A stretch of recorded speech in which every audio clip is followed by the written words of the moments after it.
Sunday morning. Well, there's big controversy on climate change.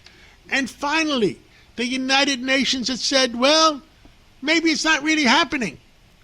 Well, with us today is an expert, Brianna Lyman, and she is with the Federalist. And, Brianna, the joke I tell on the air is the same people that believed the planet Earth was flat believed that climate is changing. What is the reality? And you tell us.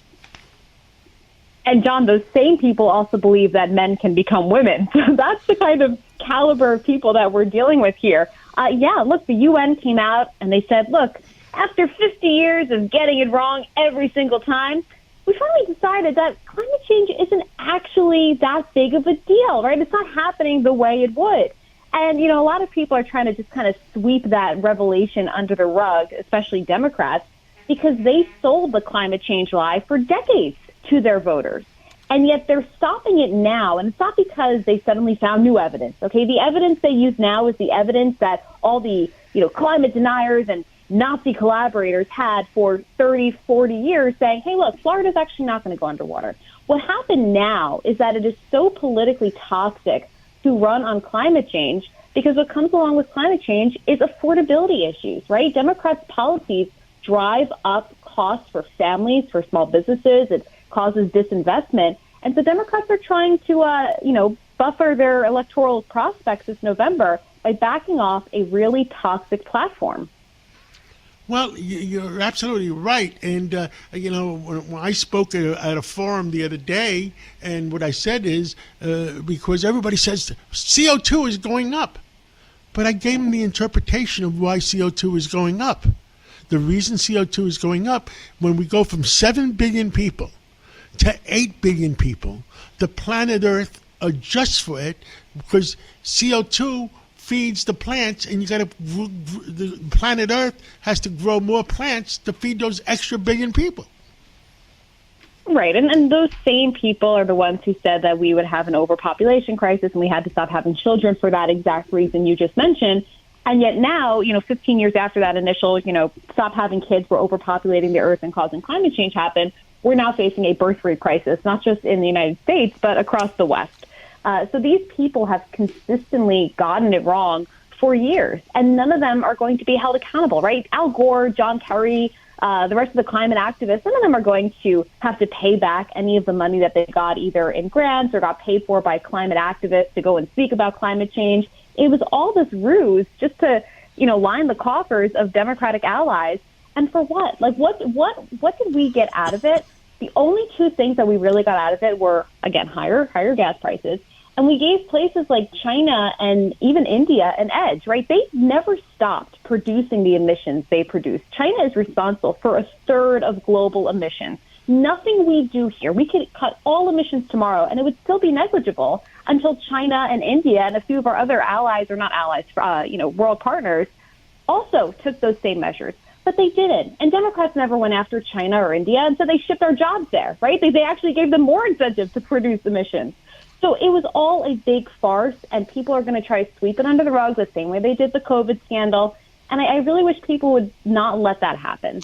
Now, I don't know if you were involved in windmills at all, but windmills along the Atlantic coast, the Long Island coast and the whole Atlantic Ocean, are against the environment. They're destroying the environment. They're destroying the fishing population, and which feeds our people. And what it does is the windmills end up costing 200 to 300% more for the electricity that they produce. Oh yeah, and the same for the solar panels. New Jersey had gotten rid of almost all of its coal-powered plants in favor of these alternate energy sources. And that was a flashpoint in this past gubernatorial race, right? Mikey Sherrill kept running on, I'm going to freeze all increases in, gas prices and electricity prices. And then you had the Republican candidate who said, well, I'm not going to just freeze, prices. I'm going to make sure that we can bring back new energy sources like coal, like gas-powered plants. That way your energy prices naturally are lowered because we don't have to just jump into this clean energy when it's expensive. And I think there's an argument to be made, too. Look, if you want to, in the next 100 years, figure out a way where solar panels aren't costing people more money and they are making a difference, that's fine. I don't think anybody would have a problem. But when those solar panels and windmills and any other alternative energy source they find starts costing families an extra $500 a month, that's a problem. And that does more damage to the future of the world than any, climate change has done. Absolutely correct. And the problem is, and I was a Democrat at one time. I was a Bill Clinton Democrat, and I thought Bill Clinton had some common sense, and but right now the current Democratic Party is run by the socialists, and they have no common sense.